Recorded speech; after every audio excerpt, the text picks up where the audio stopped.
നമസ്കാരം. കേരള സമിറ്റിലേക്ക് എല്ലാ പ്രേക്ഷകർക്കും ഒരിക്കൽ കൂടി സ്വാഗതം. രാജ്യത്തെ 5 പ്രധാനപ്പെട്ട വിമാനങ്ങൾ കൈകാര്യം ചെയ്യുന്നതിനുള്ള ചുമതലയിലുള്ള ലേലത്തിൽ അദാനി ഗ്രൂപ്പ് മുൻപിൽ വന്നിരിക്കുന്നത് വലിയ വിവാദമായി മാറിയിരിക്കുകയാണ്. അതിൽ തന്നെ തിരുവനന്തപുരത്തിന്റെ കാര്യത്തിൽ സർക്കാരിന് വ്യത്യസ്തമായ പ്രതിഷേധമുണ്ട്. ഇക്കാര്യത്തിൽ പരിചയമുള്ള സർക്കാരിന്റെ കമ്പനിയെ തിരുവനന്തപുരം വിമാനത്താവളത്തിന്റെ നടത്തിപ്പ് ചുമതല ഏൽപ്പിക്കണമെന്നാണ് സർക്കാരിന്റെ വാദം. ഇത് കോടതിയിലടക്കം സർക്കാർ ഉന്നയിക്കുകയും ചെയ്തു കഴിഞ്ഞിരിക്കുന്നു. ഇതിനു മുൻപ് ഏവിയേഷൻ മന്ത്രാലയവും കേന്ദ്ര സർക്കാരുമായും അടക്കം ഉണ്ടാക്കിയിട്ടുള്ള കരാറുകളുടെ ലംഘനമാണ് ഇപ്പോൾ നടക്കുന്നതെന്നാണ് സർക്കാരിന്റെ വാദം. അദാനി ഗ്രൂപ്പ് എല്ലാ വിമാനത്താവളങ്ങളുടെയും ലേലത്തിൽ ഒന്നാമതെത്തിയത് സംശയാസ്പദമാണെന്നും ഇങ്ങനെ ഒരു പദ്ധതിയുമായി മുന്നോട്ട് പോകാൻ കഴിയില്ല എന്നും സർക്കാർ പറയുന്നു. ഈ വിഷയം പരിശോധിക്കുകയാണ് ഇന്ന് കേരള സമിറ്റ്. വിമാനത്താവളങ്ങൾ അദാനിക്ക് തീരുന്നതിൽ ദുരൂഹതയുണ്ടോ എന്ന്.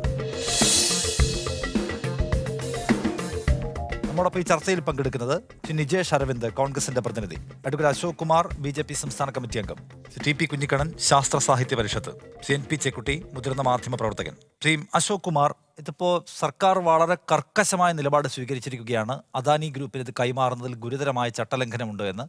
2003 മുതൽ ഇങ്ങോട്ട് സർക്കാരുമായി ഉണ്ടാക്കിയ വിവിധങ്ങളായ ധാരണകളുടെ ലംഘനമാണ് എന്ന് ചൂണ്ടിക്കാണിക്കുന്നു. ഒപ്പം തന്നെ എല്ലായിടത്തും അദാനി മുൻപിൽ വന്നത് സംശയാസ്പദമാണ്. അത് ജനങ്ങളോട് വിശദീകരിക്കാൻ പോലും ബുദ്ധിമുട്ടായിരിക്കും. പരിചയമുള്ള ഞങ്ങൾക്ക് ഇതിന്റെ ചുമതല നൽകണമെന്ന്. അതിൽ താങ്കൾക്കൊരു അസാധാരണത്വം തോന്നുന്നുണ്ടോ അദാനിക്ക് ഇതെല്ലാം കിട്ടുന്നതിൽ? ഇതിൽ അസാധാരണത്വം ഒന്നുമില്ല എന്ന് മാത്രമല്ല, നിഷാന്ത് നേരത്തെ പറഞ്ഞതിലൊരു തിരുത്തുണ്ട്. അത് വലിയ വിവാദമല്ല, ഇതൊരു ഇലക്ഷൻ വിവാദമായിട്ടാണ് ഞങ്ങൾ കാണുന്നത്. കാരണം ഇവിടെ സർക്കാരിന് ഈ കാര്യത്തിൽ 2 നയമാണ് സ്വീകരിച്ചിട്ടുള്ളത്. ഇപ്പം നമുക്കറിയാം, 6 വിമാനത്താവളങ്ങൾ ലേലം ചെയ്തപ്പോൾ അതുമായിട്ട് ബന്ധപ്പെട്ട് ഇത് വന്നപ്പോൾ ഗുവാഹത്തിയിൽ എന്ത് ചെയ്തു, ഹൈക്കോടതിയിൽ പോയിട്ട് ആ ബിഡ് തുറക്കാൻ പറ്റാതെ അവിടെ സ്റ്റേ വാങ്ങിയിരിക്കുന്നു. അവിടെ ബാക്കിയുള്ള 5 ബിഡുകളാണ് തുറന്നിട്ടുള്ളത്. കേരള സർക്കാർ ആ കാര്യത്തിൽ ഇതുവരെ ഒരു നിയമ നടപടി കേരള സർക്കാരിൻ്റെ ഭാഗത്തുനിന്ന് ഉണ്ടായിട്ടില്ല. 3 കമ്പനികൾ ലേലവുമായി രംഗത്ത് വന്നു. അതിലൊന്ന് സംസ്ഥാന സർക്കാരിൻ്റെ നിയന്ത്രണത്തിലുള്ള ബോർഡാണ്, നമ്മുടെ ഇൻഡസ്ട്രിയൽ വകുപ്പാണ്, കോർപ്പറേഷനാണ്. അവർ ചെയ്തു. ലേലത്തിൽ പങ്കെടുത്ത് ലേലത്തിൽ പരാജയപ്പെട്ടതിന് ശേഷം തങ്ങളിത് അദാനിക്ക് കൊടുത്തു എന്ന് പറയുന്നതിലെ ഒരു ഇരട്ടത്താപ്പ്. അങ്ങനെ സംസ്ഥാന സർക്കാരിന് അങ്ങനെ ഒരു നയമുണ്ടായിരുന്നെങ്കിൽ ആ ലേലത്തിൽ പങ്കെടുക്കുകയായിരുന്നു. നിയമപരമായി എന്തെങ്കിലും നടപടി സ്വീകരിക്കണമെങ്കിൽ അതിന് മുൻപ് തന്നെ ആവാമായിരുന്നു. ഇതൊന്നും ചെയ്യാതിരിക്കുകയും അതേസമയത്ത് വിഴിഞ്ഞം തുറമുഖത്തിൻ്റെ കാര്യം കൂടി നമ്മൾ പരിശോധിക്കേണ്ടതുണ്ട്. വിഴിഞ്ഞം തുറമുഖത്ത് ഇതേ അദാനിയെ അവർക്ക് സ്വീകാര്യമാണ്. എയർപോർട്ടിലേക്ക് വരുമ്പോൾ ഇതിൽ മാറ്റം വരുന്നു. പിന്നെ മറ്റൊരു കാര്യം, 2006 ഇന്ത്യയിലെ വിമാനത്താവളങ്ങൾ ഇത്തരത്തിൽ സ്വകാര്യ മേഖലയെ പങ്കാളിത്തം ക്ഷണിക്കുന്നത്. ആ പങ്കാളിത്തത്തിലുള്ളതാണ് ഡൽഹിയിലെയും ബാംഗ്ലൂരിലെയും മുംബൈയിലെയും എയർപോർട്ടുകൾ സ്വകാര്യ മേഖലയിലേക്ക് കടന്നു വന്നിട്ടുള്ളത്. അപ്പോൾ ഇന്ന് തുടങ്ങിയ ഒരു പോളിസിയല്ലേ. ആ കാര്യത്തിൽ കേരള ഗവൺമെൻറ്റിന് പ്രത്യേകമായൊരു നയം ഉണ്ടായിരുന്നുവെങ്കിൽ, കൃത്യമായൊരു പോളിസി ഉണ്ടെങ്കിൽ അത് കാണിക്കണമായിരുന്നു. ഇപ്പോൾ ഇത് അശോക് കുമാർ മുഖ്യമന്ത്രി പറഞ്ഞത് നമ്മൾ 635 ഏക്കറോളം ഭൂമി തിരുവനന്തപുരം വിമാനത്താവളത്തിന് സൗജന്യമായി നൽകിയിട്ടുണ്ട്. 2005 ഏതാണ്ട് 23 ഏക്കർ സൗജന്യമായി നൽകുമ്പോൾ നമുക്കൊരു ധാരണയുണ്ടായിരുന്നത് ഏതെങ്കിലും തരത്തിൽ സ്വകാര്യവൽക്കരണ നടപടികളുമായോ മറ്റോ മുന്നോട്ട് പോവുകയാണെങ്കിൽ ഇതിൻ്റെ തത്തുല്യമായ തുക നമ്മുടെ ഓഹരിയായി വെക്കണമെന്നാണ്. ഏതെങ്കിലും തരത്തിലുള്ള സ്വകാര്യ കമ്പനികളുമായി ഒരു കൺസൾട്ടേഷന് പോവുകയാണെങ്കിൽ സംസ്ഥാന സർക്കാരുമായി ചർച്ച ചെയ്ത് ഒരു ധാരണ ഉണ്ടാക്കുമെന്ന് ഏവിയേഷൻ സെക്രട്ടറി നമുക്കൊന്ന് ഉറപ്പ് നൽകിയിരുന്നതാണ്. ഇതൊന്നും പാലിക്കപ്പെട്ടില്ല എന്ന് മാത്രമല്ല, ഇതിൻ്റെ മാനദണ്ഡങ്ങൾ പ്രഖ്യാപിക്കുമ്പോൾ ഇതിൽ വിമാനത്താവളങ്ങൾ ഓപ്പറേറ്റ് ചെയ്ത് പരിചയം വേണമെന്ന വ്യവസ്ഥ ഒഴിവാക്കപ്പെടുന്നു. നിങ്ങൾക്ക് ഇൻഫ്രാസ്ട്രക്ചർ ഡെവലപ്മെന്റിൽ എന്തെങ്കിലും പരിചയമുണ്ടെങ്കിൽ അത് മതിയാകുമെന്ന വ്യവസ്ഥ വരുന്നത് അത്ഭുതാവഹമാണെന്ന് പറയുകയാണ് CM. അതൊരു ന്യായമായ പോയിന്റ് അല്ലേ? CM ബിഡിൽ പങ്കെടുക്കാൻ വേണ്ടി പറഞ്ഞയച്ച നമ്മുടെ ഇൻഡസ്ട്രിയൽ കോർപ്പറേഷൻ വിമാനത്താവളത്തിൽ യാതൊരു പരിചയമില്ലല്ലോ. നമുക്കിപ്പോൾ കണ്ണൂർ വിമാനത്താവളം അടക്കം നമ്മുടെ ഇൻഡസ്ട്രിയൽ കോർപ്പറേഷന് അതിൽ പരിചയമില്ല. ടിയാലിലും ഇതേ അവസ്ഥയാണുള്ളത്. അത് സ്വകാര്യ മേഖലയും കൂടെ പങ്കാളിയാക്കിക്കൊണ്ടാണ്. പ്രൈവറ്റ് പബ്ലിക് പാർട്ണർഷിപ്പാണ് ടിയാലിനും പരിചയമില്ല. ഞാൻ പറഞ്ഞത് അങ്ങനെ ഒരു നിലപാട് ഗവൺമെൻറ്റിനുണ്ടോ എന്നുള്ള. ഗവൺമെൻറ്റിന് അങ്ങനെ ഒരു നിലപാടുണ്ട്. ഇപ്പോൾ നിയമപരമായ പ്രശ്നങ്ങളുണ്ടെന്ന് പറഞ്ഞു, ഭൂമി ഏറ്റെടുത്തത് സംബന്ധിച്ച്. അങ്ങനെ ഒരു നിയമപ്രശ്നമുണ്ടെങ്കിൽ അത് ഹൈക്കോടതിയെ സമീപിക്കുകയോ ചോദ്യം ചെയ്യാനൊക്കെ ഉള്ള അവസരമുണ്ടായിരുന്നു. ആ അവസരങ്ങളൊന്നും വിനിയോഗിക്കപ്പെട്ടിട്ടില്ല. ഇതിൻ്റെ നടത്തിപ്പ് ചുമതലയാണ് കൊടുത്തിട്ടുള്ളത്. നടത്തിപ്പ്, അതിൻ്റെ എക്സ്പാൻഷൻ, ആ തരത്തിലുള്ള 2-3 കാര്യങ്ങളാണ്. അദ്ദേഹം പറയുന്നത് കേവലമായ സാങ്കേതികതയാണിത്. അതായത് ലേലത്തിൽ എല്ലാവരും പങ്കെടുക്കുന്നു, സ്വാഭാവികമായിട്ടും ഏറ്റവും കുറഞ്ഞ തുക വെക്കുന്ന ആൾ ലേലത്തിൽ മുൻപിൽ വരുമെന്നത് അത് ന്യായമാണ്. അതിലെന്താണ് ഈ പറയുന്ന അസാധാരണത്വവും ദുരൂഹതയും എന്ന്? ഇത് ഒരു പൊതു സ്വത്താണ്. ഇത് ബിഡിൽ വരാമായിരുന്നു, അതിന് മുമ്പ് ചെയ്യേണ്ടിയിരുന്ന കാര്യങ്ങളൊക്കെ വേറെ ചർച്ച ചെയ്യേണ്ടതാണ്. ഈ പൊതു സംവിധാനത്തിനകത്ത് ഒരു സർക്കാരും ഒരു സ്വകാര്യ കമ്പനിയും ഏറ്റെടുത്ത് നടപ്പാക്കാൻ തയ്യാറാകുന്ന അവസരത്തിൽ ഇന്നത്തെ ഇന്ത്യൻ നമ്മൾ സ്വീകരിച്ചു വരുന്ന ഒരു ഭരണഘടന അതടക്കമുള്ള കാര്യങ്ങൾ വെച്ച് സർക്കാർ അതിന് മുന്നോട്ട് വന്നു കഴിഞ്ഞാൽ അത് സർക്കാരിനെ ഏൽപ്പിക്കണം എന്നുള്ളതാണ് എൻ്റെ വാദം. എനിക്ക് അദാനിയാണോ ഇത് LDF സർക്കാരാണോ UDF സർക്കാരാണോ എന്നുള്ളതല്ല. ഇവിടെ ഇപ്പോൾ UDF സർക്കാർ ആയാലും ഈവൻ BJP ആണ് കേരളം ഭരിക്കണമെന്നുണ്ടെങ്കിൽ അതിന്റെ ലാഭനഷ്ടങ്ങൾ ഏൽക്കാൻ ഒരു ഗവൺമെന്റ് വരുന്നെങ്കിൽ ഗവൺമെൻറ്റാണ് പ്രധാനം. ഇപ്പോൾ ഞങ്ങൾ ജ്യേഷ്ഠാനുജന്മാർ തമ്മിൽ ഒരു സ്വത്ത് തർക്കം വരുന്ന അവസരത്തിൽ ഏട്ടൻ അത് വിൽക്കുകയും ചെയ്തിട്ട് നീ കോടതി പോട് അല്ലെങ്കിൽ ബാക്കിയുള്ള കാര്യങ്ങൾ പിന്നെ ലേലത്തിലെടുത്തോ എന്ന് പറയുന്നതല്ല. ഇത് ഭരണഘടന അനുസരിച്ച് കേന്ദ്ര ഗവൺമെൻറ്റുകളും സംസ്ഥാന ഗവൺമെൻറ്റുകളും തമ്മിൽ ചില പവറുകളിൽ വ്യത്യാസം ഉണ്ടെങ്കിൽ പോലും അവർ ഭരണഘടനാ പിൻബലത്തിൽ നിൽക്കുന്ന ജനങ്ങൾ തിരഞ്ഞെടുക്കപ്പെട്ടിട്ടുണ്ടാകുന്ന ഗവൺമെൻറ്റുകളാണ്. ജനങ്ങൾ തിരഞ്ഞെടുക്കപ്പെട്ടിട്ടുണ്ടാകുന്ന ഗവൺമെൻറ് അത് ഏത് തലത്തിലായാലും ഒരു കമ്പനിയേക്കാൾ വലുതാണ്. പ്രസിദ്ധ ധനശാസ്ത്രജ്ഞനായിട്ടുള്ള പോൾ ക്രൂമാൻ്റെ ഒരു വലിയ പ്രസംഗം തന്നെയുണ്ട്. Government is not a company എന്ന് പറഞ്ഞു. ഗവൺമെൻറ് ഒരിക്കലും ഒരു കമ്പനി ഒരിക്കലും ഒരു ഗവൺമെൻറ് പകരമല്ല.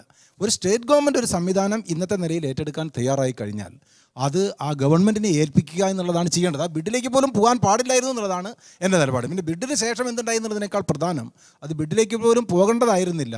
കേന്ദ്ര ഗവൺമെൻറ് നടത്താൻ ഉദ്ദേശിക്കുന്നില്ല എന്നുണ്ടെങ്കിൽ സംസ്ഥാന ഗവൺമെൻറ് തയ്യാറായിട്ട് വരുന്ന സാഹചര്യത്തിൽ അത് സംസ്ഥാന ഗവൺമെൻറ്റിനെ ഏൽപ്പിക്കേണ്ടതായിരുന്നു. അത് കേസ് നടത്തിക്കോ അല്ലെങ്കിൽ ബിഡ് എടുത്തോ എന്ന് പറയുന്ന നിലപാടല്ല ശരി എന്നുള്ളതാണ് എൻ്റെ അഭിപ്രായം. നിജേഷ്, നോക്കൂ, ഇതൊക്കെ കേന്ദ്ര സർക്കാരിൻ്റെ മുൻപിലേക്ക് ഈ ലേലത്തിന് മുൻപ് തന്നെ സർക്കാർ അവതരിപ്പിച്ചതാണ്. അപ്പോൾ ഏവിയേഷൻ മന്ത്രാലയത്തെ നിങ്ങളിത് രേഖാമൂലം അറിയിക്കുന്നതാണ് കേന്ദ്രം പറഞ്ഞ മറുപടി.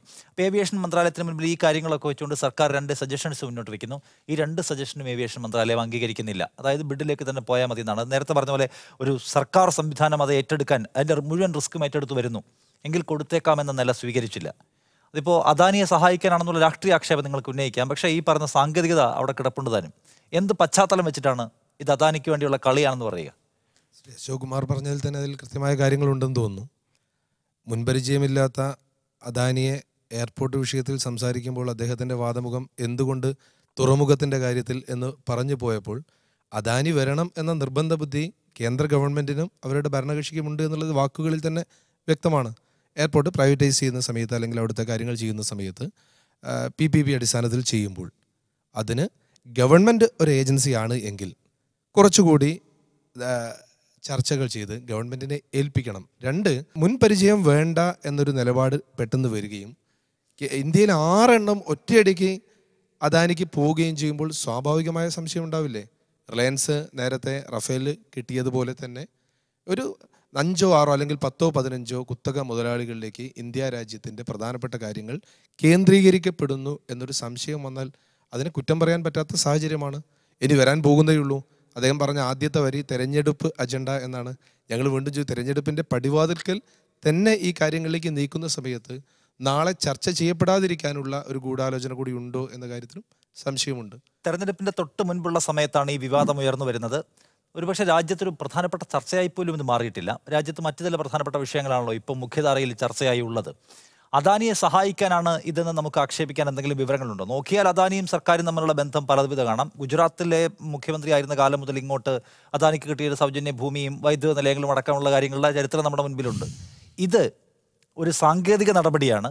അതിനകത്ത് അദാനി മുൻപിൽ വന്നുവെന്ന് അവർക്ക് വാദിക്കാൻ കഴിയുമെങ്കിലും അതിനകത്തും ദുരൂഹത ആക്ഷേപിക്കാൻ കഴിയുമോ നമുക്ക്? അല്ലെങ്കിൽ ഒരു അട്ടിമറി? ഗുജറാത്തി ആയതുകൊണ്ട് നരേന്ദ്രമോദിയുമായിട്ട് അടുത്ത പരിചയമുള്ളതുകൊണ്ട് എല്ലാ കാര്യങ്ങളും മോദിയാണ് അദ്ദേഹത്തിന് സഹായിച്ചു കൊടുക്കുന്നത്. അതൊക്കെ തരം ആരോപണങ്ങളുടെ അർത്ഥമല്ല. ഇത് നമ്മുടെ നാട്ടിൽ പ്രധാനമന്ത്രിയുടെ പണി അവിടെയുള്ള എല്ലാ കച്ചവടക്കാരുടെയും എല്ലാ ബിസിനസ്സും നടത്തി കൊടുക്കലല്ല.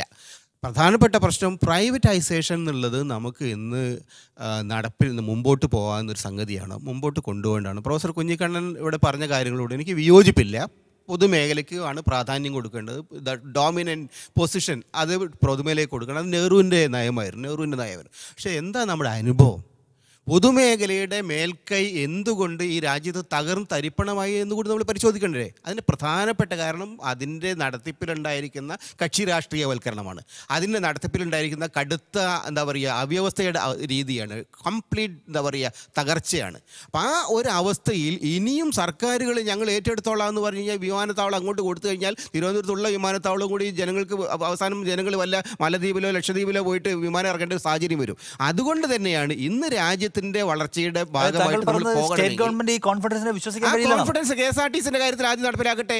KSRTC മര്യാദ നടത്തിയിട്ടുണ്ടോ വിമാനത്താവളം നടത്തുന്നത്? ജനങ്ങൾക്ക് ഇന്നത്തെ കാലഘട്ടത്തിനനുസരിച്ചുള്ള മാന്യമായിട്ടുള്ള പിന്നെ കൺവെയൻസ് സംവിധാനം വേണം. അത് വിമാനത്തിൻ്റെ കാര്യത്തിലായാലും ശരി, കപ്പലിൻ്റെ കാര്യത്തിലായാലും ശരി, റോഡ് കാര്യത്തിൽ, ഈ 3 രംഗത്തും പരാജയപ്പെട്ട സർക്കാരുകൾ ഞങ്ങൾ നടത്തിക്കൊള്ളാം എന്ന് പറയുമ്പോൾ സ്വാഭാവികമായിട്ടും അതിന് അർത്ഥമില്ല. മാത്രം രണ്ടാമത്തെ കാര്യം, ഇത് കേന്ദ്ര സർക്കാരും നരേന്ദ്രമോദി അത്തരം ആരോപണങ്ങളൊന്നും വലിയ ഗൗരവമായിട്ട് എടുക്കേണ്ടതില്ല. ഈ പ്രശ്നം ആരാണ് നടത്താൻ കഴിവുള്ളത്? ഈ അദാനി എന്ന് പറഞ്ഞാൽ നിങ്ങൾ ആ ടെൻഡർ എടുത്ത് നോക്കൂ. ആ ടെൻഡറിനകത്ത് ഞാൻ മനസ്സിലാക്കിയത്, മംഗലാപുരത്തിൻ്റെ ഞാൻ കണ്ടു, മംഗലാപുരത്തെ GMR എന്ന് പറയുന്ന ഹൈദരാബാദിലൊക്കെ ഉള്ള വലിയ കമ്പനി, അവർ കൊടുത്തതിനേക്കാൾ 3 ഇരട്ടിയോ മറ്റോ ആണ് ഈ അദാനി കോട്ടിയിരിക്കുന്നത്. അപ്പം അയാൾക്ക് അത്രയും പണം ഉണ്ടാക്കാൻ കഴിയും എന്ന് കോൺഫിഡൻസ് ഉണ്ട്.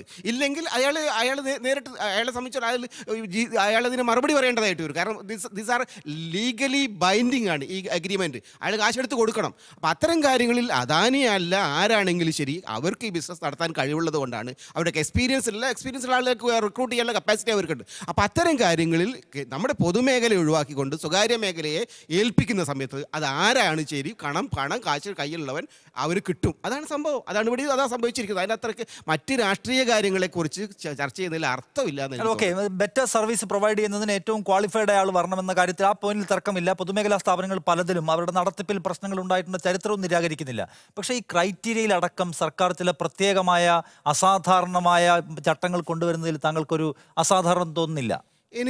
ഞാനിത് വിഷയത്തിൽ പിന്നെ ഈ ഒരു പോളിസി, ഈ എന്താ പറയുക, പ്രൈവറ്റൈസേഷൻ പോളിസി, ഡിസ്ഇൻവെസ്റ്റ്മെൻറ്റ് പോളിസി, അത് ഇന്ന് ഈ സർക്കാർ കൊണ്ടുവന്നതല്ല.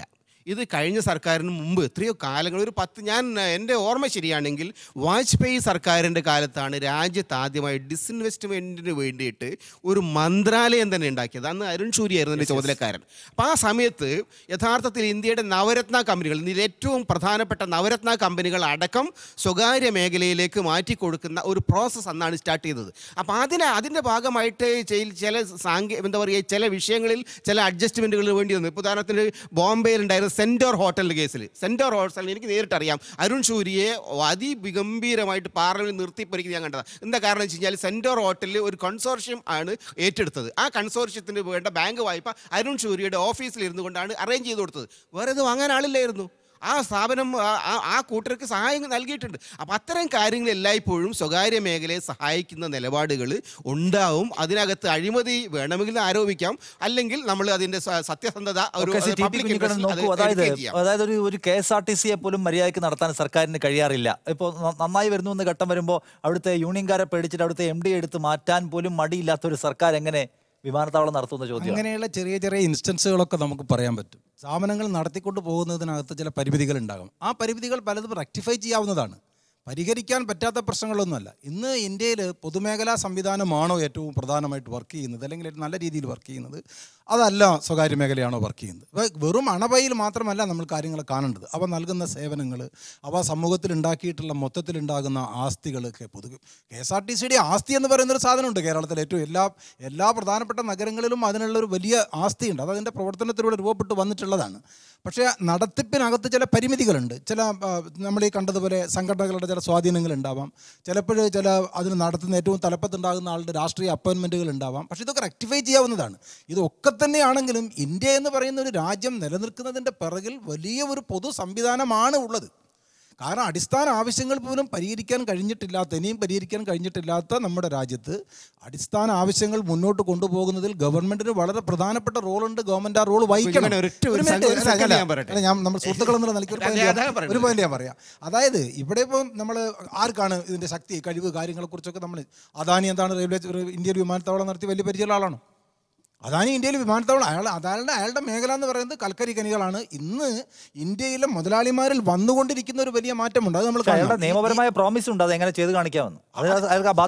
ആ പ്രോമിസ് അതിനേക്കാൾ പ്രധാനപ്പെട്ടതല്ലേ ഗവൺമെന്റിന്റെ പ്രോമിസ്? അങ്ങനെ ഒരു കമ്പനി പറയുന്ന പ്രോമിസാണോ ഒരു സർക്കാർ പറയുന്ന പ്രോമിസാണോ പ്രധാനം? നിങ്ങൾ രണ്ടിനെയും ഈക്വൽ ആയിട്ടാണോ കാണുന്നത് എന്നുള്ളതാണ് ചോദ്യം. സംസ്ഥാന ഗവൺമെന്റ് തയ്യാറാണെന്നുണ്ടെങ്കിൽ അത് സംസ്ഥാന ഗവൺമെന്റിനെ ഏൽപ്പിക്കേണ്ടതാണ്. പ്രധാനപ്പെട്ട കാര്യമല്ലേ? അതായത് സർക്കാരുകൾ എന്നത് അക്കൗണ്ടബിൾ ആണ്. സർക്കാരിന് പിഴച്ചിട്ടുണ്ടാവും, ഇപ്പോഴും പിഴയ്ക്കുന്നുണ്ടാവും, പക്ഷെ അക്കൗണ്ടബിൾ ആണ്. കമ്പനിയുടെ കയ്യിലേക്ക് പോയാൽ പിന്നെ അത് അക്കൗണ്ടബിൾ ആണോ? നമുക്ക് ചോദ്യം ചെയ്യാനുള്ള പവർ ഉണ്ടോ? അതിൽ എന്താ വേണ്ടത്? We are working in a legal system.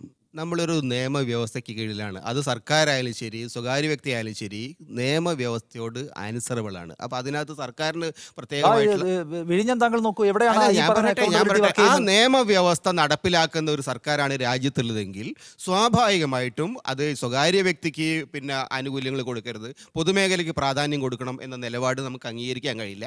അത് ഒരു ഇന്ത്യയുടെ തുടക്കത്തിൽ അങ്ങനെ കുറേ ആളുകളുണ്ടായിരുന്നു. ഈ ആളുകളും ഈ രാജ്യത്തിന് നിയമവ്യവസ്ഥയുള്ള ഒരു രാജ്യത്താണ് ഉള്ളത്. അങ്ങനെയുള്ള തീർച്ചയായും അതെ, അത് വളരെ പ്രധാനമാണ്. നിങ്ങൾ ചോദിക്കുന്നത് നീരവ് മോഡി, വിജയ് മല്യ, പക്ഷേ ഈ ആളുകൾ പിന്നെ അക്രമം നടത്തി പണം കൊണ്ടുപോയി സംഭവിച്ചു, അവരെ തിരിച്ചു കൊണ്ടുവരണം. അതിന് ആവശ്യമായ നിയമ സംവിധാനം ഇവിടെ ഉണ്ടാവണം. രാജ്യം അക്കാര്യത്തിൽ ഒരു കോംപ്രമൈസ് സ്വകാര്യ മേഖലയെ ചെയ്തുകൊണ്ട് ഒരു രാജ്യത്തിന് മുന്നോട്ട് പോകാൻ കഴിയില്ല. അത് നമ്മുടെ ഒരു അമിതമായിട്ടുള്ള ആത്മവിശ്വാസം നമ്മളൊരു മിക്സഡ് ഇക്കോണമിയാണ്, നടക്കില്ല. അല്ല, നമ്മളൊരു മിക്സഡ് ഇക്കോണമിയാണ്. സ്വകാര്യ മേഖലയ്ക്ക് അതിൻ്റെതായിട്ടുള്ള റോൾ ഉണ്ട്. Even then the commanding heights എന്ന് പറയുന്ന എല്ലാ രീതിയിലും ഇന്ത്യയിൽ പൊതുമേഖലാ സംവിധാനങ്ങൾ വളർന്നു വന്നതിന്റെ പശ്ചാത്തലത്തിൽ കമാൻഡിങ് ഹൈറ്റ്സ് എന്ന് പറയുന്നത് ഏത് മേഖലയിലാണ്? വിദേശകാര്യത്തിന്റെ കാര്യത്തിലാവാം, അല്ലെങ്കിൽ നമ്മുടെ ഡിഫൻസിനെ ബാധിക്കുന്ന കാര്യങ്ങളിലാവാം. അല്ലാത്ത വിഷയങ്ങളിൽ ഒരു വിമാനത്താവളം നടത്തുന്നതിൽ, ഒരു ചരക്ക് ഗതാഗതം നടത്തുന്നതിൽ, അത്തരത്തിലുള്ള എല്ലാ മേഖലകളിലും സർക്കാർ വേണം എന്ന് പറഞ്ഞാൽ ആ സർക്കാരിൻ്റെ പെർഫോമൻസിനെ കുറിച്ച് എല്ലായ്പ്പോഴും ലോകത്തെല്ലാ ഹീത്രോ വിമാനത്താവളം പ്രൈവറ്റൈസ് ചെയ്തിട്ടുണ്ട്. അല്ല, ഹീത്രോ വിമാനത്താവളം പ്രൈവറ്റൈസ് ചെയ്തിട്ടുള്ളത് ലണ്ടനിലാണ്. അവിടെ ഇംഗ്ലണ്ടിലും ലണ്ടനിലും എത്തിയിട്ടുണ്ടാകുന്ന ഒരു സാമൂഹ്യ വളർച്ചയും അവിടുത്തെ ജനങ്ങളുടെ അടിസ്ഥാന ആവശ്യങ്ങൾ പരിഹരിക്കുന്നതിൽ വന്നിട്ടുണ്ടാകുന്ന മാറ്റങ്ങളും വെച്ച് ഇന്ത്യയിലെ അതേ രൂപത്തിൽ നമ്മൾ കമ്പയർ ചെയ്യരുത്. ഒന്ന്. രണ്ട്, ഏറ്റവും പ്രധാനപ്പെട്ട കാര്യം, ഇന്ന് ഇന്ത്യയിലെ ഈ മേഖലകളിലെല്ലാം മുതലാളിമാർ ഇന്ത്യയിലെ മുതലാളിമാർ ചെയ്തുകൊണ്ടിരിക്കുന്ന പണി എന്താണ്? അവർക്ക് ഗവൺമെൻറ് ഭാഗത്തുണ്ടാകുന്ന സപ്പോർട്ട് ചെയ്ത രൂപത്തിലാണ്. പണ്ട് ഏത് രീതിയിലും താങ്കൾ ഈ പറഞ്ഞതുപോലെ ഉണ്ടാകുന്ന സ്വകാര്യവൽക്കരണം അല്ലെങ്കിൽ സ്വകാര്യ മേഖല ശക്തിപ്പെട്ടു വന്ന അവസരത്തിൽ അവരെ സപ്പോർട്ട് ചെയ്യുന്ന രീതിയിൽ ഇങ്ങനെ നിൽക്കുകയാണ് ഗവൺമെന്റ് ചെയ്തിട്ടുള്ളൂ. ഗവൺമെന്റിന് തന്നെയാണ് അപ്പോഴും പ്രധാനപ്പെട്ട റോൾ. അത് ശരിയാണ്. അതായത് ഈ കാര്യത്തിൽ, അതായത് ഏറ്റവും മികച്ച സർവീസ്, കാലാനുസൃതമായ പുതിയ കാലം ആവശ്യപ്പെടുന്ന ബെറ്റർ സേവനം കൊടുക്കാൻ കഴിയുക പൊതുമേഖലയ്ക്കല്ല, സ്വകാര്യ മേഖലയിലെ ക്വാളിഫൈഡ് ആളുകൾക്കാണെന്ന് മനസ്സിലാക്കി പ്രവർത്തിക്കുകയാണോ ഈ സർക്കാർ? നമ്മൾ ദൂരദർശൻ്റെ രാവിലത്തെയും വൈകുന്നേരത്തെയും വാർത്തകൾക്ക് കാതോർത്തിരുന്നിടത്ത് നിന്നാണ് മീഡിയ വണ്ണിൻ്റെ ഈ ചാനലിൽ ഇരുന്നു കൊണ്ട് ചർച്ച ചെയ്യുന്നത്. നിങ്ങളൊന്ന് ആലോചിച്ച് നോക്കൂ, നമ്മുടെ മാധ്യമരംഗത്ത് സർക്കാർ പ്രൊവൈഡ് ചെയ്യുന്നതിനേക്കാൾ എത്രയോ ഇൻഫോർമേറ്റീവ് ആയിട്ടുള്ള വാല്യബിൾ ആയിട്ടുള്ള ചർച്ചകളാണ് നിങ്ങൾ മീഡിയ വൺ, ഏഷ്യാനെറ്റ്, മലയാളം തന്നെ എടുത്തു നോക്കൂ. നിങ്ങൾക്ക് കമ്പയർ ചെയ്യാൻ പറ്റുമോ? പറയാൻ പറ്റുമോ? കാരണം നിങ്ങൾ സ്വകാര്യ മാധ്യമങ്ങളും സ്വകാര്യ സംരംഭങ്ങളും ഒക്കെ ലോ ഒബൈഡിംഗ് ആണ്. ഈ രാജ്യത്തെ ഭരണഘടനയും ഈ രാജ്യത്തെ നിയമവും അനുസരിച്ചാണ് നിങ്ങളൊക്കെ പ്രവർത്തിക്കുന്നത്. അതിൻ്റെ അപ്പുറത്തേക്ക് നിങ്ങൾക്ക് പോകാൻ പറ്റില്ല. എക്സെപ്ഷൻ ഉണ്ടാവും, ആരെങ്കിലുമൊക്കെ തട്ടിച്ച് കുറച്ച് പണവുമായിട്ട് വിദേശത്തേക്ക് കടന്നുണ്ടാവും, അവരെ തിരിച്ചു കൊണ്ടുവരേണ്ട കാര്യം മാത്രമാണ്. പക്ഷേ ഒരു കാര്യം മനസ്സിലാക്കേണ്ടത്, ലോകം മുഴുവൻ മാറുകയാണ്. കഴിഞ്ഞ ദിവസം വന്ന റിപ്പോർട്ടിൽ ഏറ്റവും കൂടുതൽ ശതകോടീശ്വരന്മാരുള്ള ചൈനക്കാരാണ്. എല്ലാം സർക്കാർ നടത്തണം. സ്വകാര്യ മേഖലയിൽ 10 കാശുള്ളവനൊക്കെ കുഴപ്പക്കാരനാണ്, കുറ്റക്കാരനാണ്, ക്രിമിനലുകളാണ്. ഒരു കാര്യം കൂടി, അദാനി ഇത് മത്സരാധിഷ്ഠിത ലോകമല്ലേ? അദാനി ബിഡ് കൊടുത്തു 168 രൂപ ഒരു ആൾക്ക്. അതാണ് പ്രേക്ഷകർക്ക് അറിയാം, പ്രേക്ഷകർക്ക് അറിയില്ല ഇതെങ്ങനെയാണ് കൊടുത്തതെന്നുള്ളത്. നമ്മുടെ കമ്പനി, നമ്മുടെ ഇൻഡസ്ട്രിയൽ കോർപ്പറേഷൻ കൊടുത്തു 135 രൂപ. VMR നേരത്തെ സൂചിപ്പിച്ച് GMR, അത് ഡൽഹിയും മുംബൈയും ഒക്കെ നടത്തുന്ന കമ്പനിയാണത്. GMR അവർ കൊടുത്തത് 63 രൂപ. ഈ 3 സംഖ്യകൾ ബിഡ് പൊട്ടിച്ച് പരിശോധിക്കുമ്പോഴാണ് പറയുന്നത് ഇവർക്കാണ് കൂടുതൽ കൊടുത്തിട്ടുള്ളത്, അവർക്ക് കൊടുക്കണം. അതുമാത്രമല്ല, നമ്മുടെ ഇതിന് ഗവൺമെൻറ് കൊടുത്ത പ്രപ്പോസലിന് 10% കുറയ്ക്കാം എന്നതും കൂടെ എഴുതി ചേർത്തു. പക്ഷേ 10% കൂടുതൽ ആര് കൊടുത്തിരിക്കുന്നു? അദാനിയുടെ കമ്പനി കൊടുത്തിരിക്കുന്നു. ഇത് കോമ്പറ്റീറ്റീവ് ആയിട്ടുള്ളൊരു ലോകമാണ്. ഇന്ത്യക്ക് ഇങ്ങനെ നിൽക്കാൻ പറ്റില്ല. ലോകം മുഴുവൻ വളർച്ച നടത്തിക്കൊണ്ടിരിക്കുക. അതുകൊണ്ട് ഇവർ പറയുന്നതനുസരിച്ച് ഈ നൂലിൽ കെട്ടിയിട്ടുകൊണ്ട് ഇത് ഇൻ്റർനാഷണൽ ലെവലിൽ ചിന്തിക്കൂ. നിങ്ങൾ ഈ രാജ്യത്തിൻ്റെ മാത്രം കാഴ്ചപ്പാടിൽ നിൽക്കാതെ ലോകം മുഴുവൻ ത്വരിതഗതിയിൽ വളരുമ്പോൾ, ലോകം മുഴുവൻ മാറിക്കൊണ്ടിരിക്കുമ്പോൾ ബിഡിന്റെ നടപടിയിലേക്ക് പോകും മുമ്പ് തന്നെ സർക്കാർ ഈ കാര്യത്തിലുള്ള സന്നദ്ധത അറിയിക്കുകയും ഇതിനു മുൻപ് ഞങ്ങൾക്ക് നിന്നുള്ള വാഗ്ദത്വം, രേഖാമൂലം ഏവിയേഷൻ സെക്രട്ടറി എന്നുള്ള വാഗ്ദത്വം അടക്കമുള്ള കാര്യങ്ങളുമായി സമീപിക്കുമ്പോൾ ഒരു സർക്കാർ സമീപിക്കുകയാണല്ലോ, സർക്കാരിന് കോൺഫിഡൻസ് ഉണ്ടല്ലോ, എന്നാൽ അത് പരിഗണിച്ചേക്കാമെന്ന തീരുമാനം എടുക്കാത്തത് എന്തുകൊണ്ടാണ്? അതിനേക്കാൾ വിശ്വാസം ഈ സർക്കാരിനേക്കാൾ നല്ലത് പ്രൈവറ്റ് ഏജൻസികൾ വരുന്നതാണെന്ന് കേന്ദ്രം വിചാരിക്കുന്നു. അവിടെയാണ് പ്രശ്നം. അങ്ങനെ ഒരു എഗ്രിമെന്റ് സെൻട്രൽ ഗവൺമെന്റും സ്റ്റേറ്റ് ഗവൺമെന്റും തമ്മിലുണ്ടെങ്കിൽ അത് നിയമത്തിന്റെ പരിധിയിൽ വിടുന്നതാണ്. അതിനെ നിയമപരമായി ആ ഘട്ടത്തിൽ ചോദ്യം ചെയ്യുവാൻ ആർക്ക് സാധിച്ചില്ല? കേരളത്തിൽ വലിയ മേനി പറയുന്ന കേരള ഗവൺമെൻറ് സാധിച്ചില്ല. അവർ പോയിട്ട് നിങ്ങൾ ബിഡിൽ പങ്കെടുക്കാൻ പറഞ്ഞു, ബിഡിൽ പങ്കെടുത്തു. അവർ തുകയും കെട്ടിവെച്ചു. അവർ കൊടുത്തതിനേക്കാൾ കൂടുതൽ മറ്റൊരു സ്വകാര്യ കമ്പനി കൊടുത്തു. ഒരു ഗവൺമെൻറ്റിനെ സംബന്ധിച്ചിടത്തോളം സ്വകാര്യ മേഖലയും പൊതുമേഖലയും തമ്മിൽ ഇങ്ങനെയുള്ള കാര്യങ്ങൾ വേർതിരിച്ച് ഹൈക്കോടതി നിങ്ങൾ സ്വകാര്യ മാധ്യമങ്ങളെയും അല്ലെങ്കിൽ ഗവൺമെന്റ് റൺ ചെയ്യുന്ന മാധ്യമങ്ങളെയും തമ്മിൽ വേർതിരിച്ച് കാണിച്ചാൽ നിങ്ങൾ പറയില്ല നീതിയാണെന്ന്? സ്വകാര്യ വ്യക്തിക്കും അല്ലെങ്കിൽ ഗവൺമെന്റിന് രണ്ട് നീതിയാണോ? കോടതിയുടെ നീതിന്യായത്തിന് മുൻപിൽ ഒരേ നീതിയാണ്, രണ്ടു കൂട്ടർക്കും തുല്യമാണ്. ടേംസ് ആൻഡ് കണ്ടീഷൻസ് രണ്ടു കൂട്ടരും ഒബേ ചെയ്യണം, അതല്ല അതിന്റെ ശരി. അല്ല, ഈ കാര്യത്തിൽ ഇപ്പോൾ ഹൈക്കോടതി പറയുകയാണ് താൽക്കാലികമായ നടപടി മാത്രമാണ്, അന്തിമമായി എടുക്കേണ്ടതില്ല. അദാനിക്ക് ഈ ബിഡിൽ ഒന്നാമത് വന്നതെന്ന്. അത് നടപടിക്രമങ്ങൾ മാത്രമാണ്. ഹൈക്കോടതി പരിശോധിക്കാൻ പോകുന്ന കാര്യം ഞാൻ പറയാം.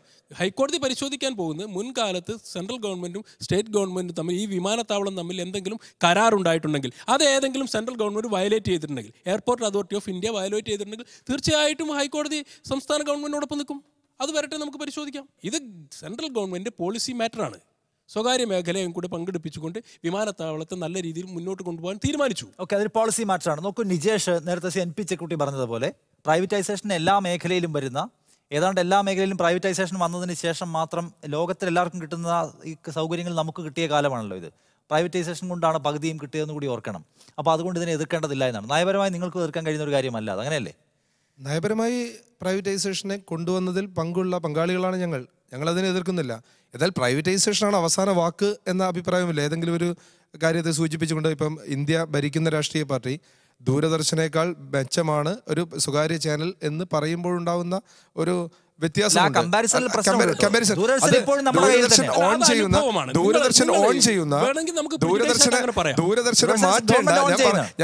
ദൂരദർശനം മാറ്റേണ്ട, ദൂരദർശന്റെ എല്ലാ അധികാരവുമുള്ള ആളുകൾ ഞങ്ങൾ മോശമാണ്, നിങ്ങൾ നന്നായി എന്ന് പറയലല്ല വേണ്ടത്, അതിലേക്ക് കോമിറ്റ് ചെയ്ത്. അതുകൊണ്ടാണ് നേരത്തെ ശ്രീ TP കുഞ്ഞിക്കണ്ണൻ പറഞ്ഞ അവസ്ഥയിലേക്ക് കൊണ്ടുവരാൻ സാധിച്ചെങ്കിൽ. ഇപ്പൊ മസ്കറ്റ് ഹോട്ടൽ നടത്തുന്നത് ഗവൺമെന്റ് ആണ് എന്നാണ് എന്റെ വിശ്വാസം. അതുപോലെ ദൂരദർശനെയും ഇപ്പോഴത്തെ സ്വകാര്യ മീഡിയകളെയും കമ്പയർ ചെയ്യുന്നു. അതിന്റെ വ്യൂവേഴ്സ് നോക്കൂ, അത് യാഥാർത്ഥ്യമല്ല. ഞാൻ ഈ ദൂരദർശന്റെ ആൾ തന്നെയാണ്, BJPയുടെ ആളെന്ന നിലയിൽ, സെൻട്രൽ ഗവൺമെന്റ്. പക്ഷേ നമ്മൾക്ക് ഇതിനെ എന്തിനാ വേർതിരിച്ച് കാണുന്നത്? ഇതിനെ കമ്പയർ ചെയ്യുമ്പോൾ അതിനേക്കാളും നന്നായിട്ട് സേവനം പ്രൊവൈഡ് ചെയ്യുന്ന സ്വകാര്യ മാധ്യമങ്ങളില്ലേ? അശോക് കുമാർ, എന്റെ സംശയം ഇത് മാത്രമാണ്. എന്റെ സംശയം ഗവൺമെന്റിനെ മൂലക്കിരുത്തുകയും സ്വകാര്യ വ്യക്തിയെ പ്രോത്സാഹിപ്പിക്കുകയും ചെയ്യുന്ന, അതിനുവേണ്ടി വല്ലാതെ വാദവരാതെ സംസാരിക്കുകയും ചെയ്യുന്ന നയത്തിൽ നിന്ന് നിങ്ങൾ മാറണം. അത്രേ പറയുള്ളൂ. നിങ്ങൾ അദാനിക്ക് വേണ്ടി നിങ്ങൾക്ക് വേണമെങ്കിൽ തർക്കത്തിന് വേണ്ടി പറയാം, പക്ഷെ യാഥാർത്ഥ്യം എന്താണ്? സ്വകാര്യ മേഖലയിലുള്ള അശോക് കുമാർ, എല്ലാ മേഖലകളിലും കമ്പോളത്തിൽ മത്സരിച്ച് വിജയം കാണുകയാണ് ശരിയെന്നാണോ താങ്കൾ പറയുന്നത്? താങ്കളുടെ വാദം വരുന്നത് ആ ഒരു സ്ഥലത്തിലേക്കാണ്.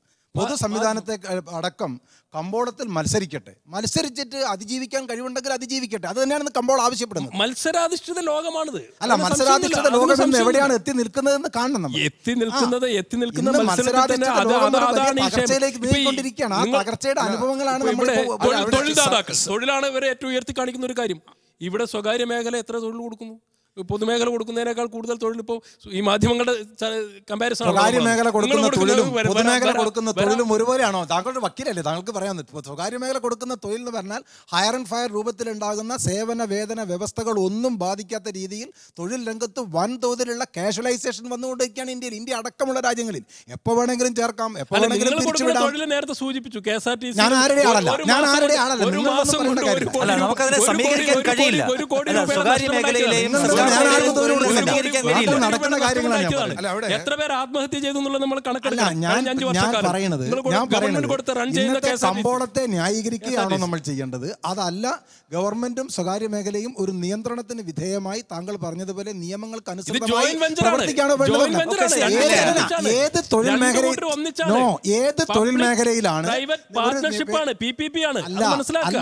ഏത് മേഖലയിലാണ്?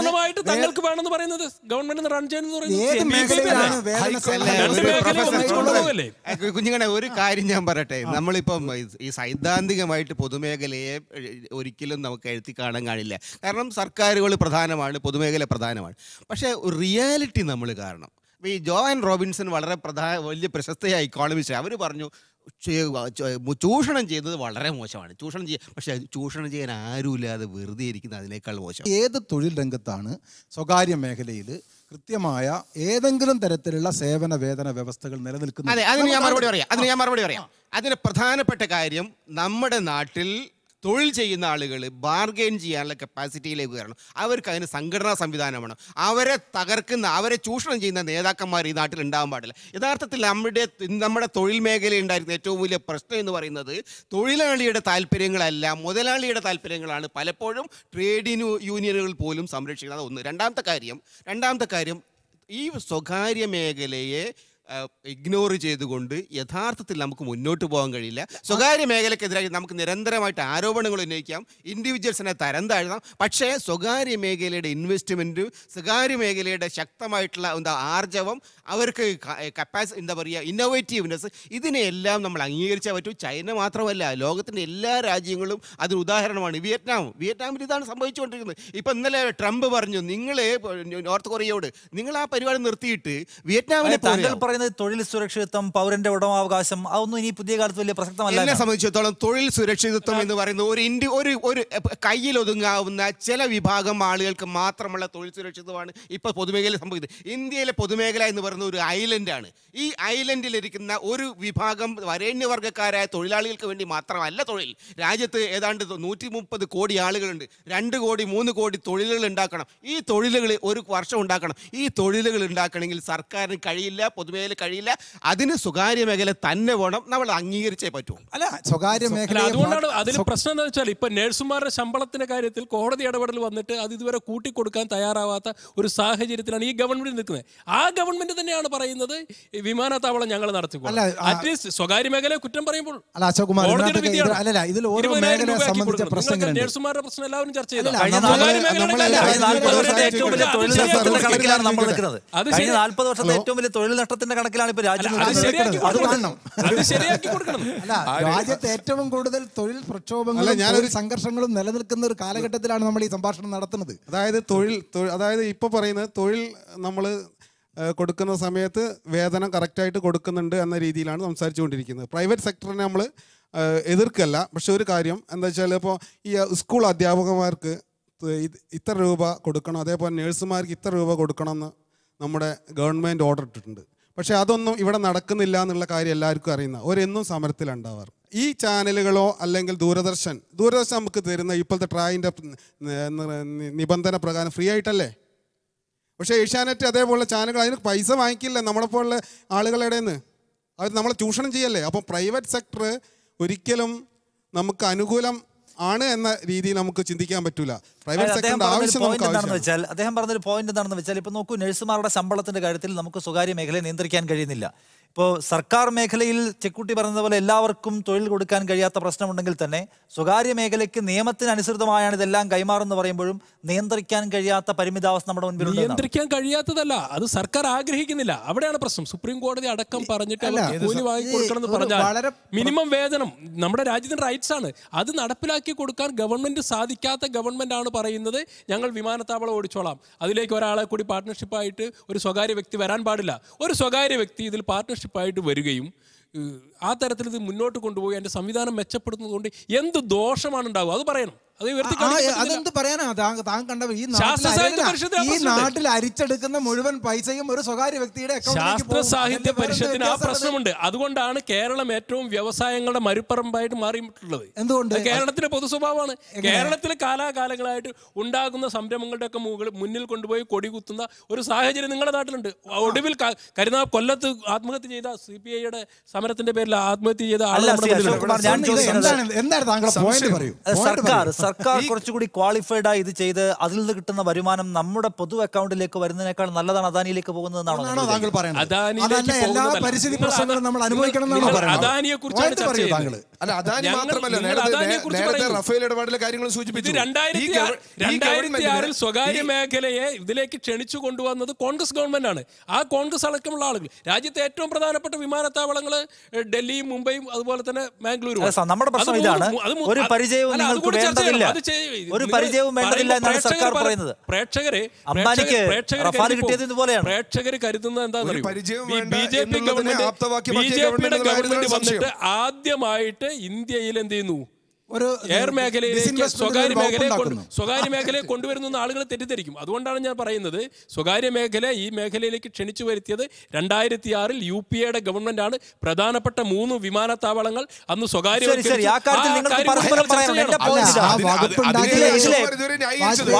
ആളുകൾ വേണമെന്നൊരു നിർബന്ധ ബുദ്ധി നിങ്ങൾക്ക് ഒരു ഘട്ടത്തിലും ഇല്ലല്ലോ. നോക്കൂ, അംബാനിക്ക് ഇപ്പൊ റിലയൻസ് ഡിഫൻസിന് ഇവിടുത്തെ കരാർ കൊടുക്കുന്നത് പോലും അവർക്കൊരു പരിചയവുമില്ല.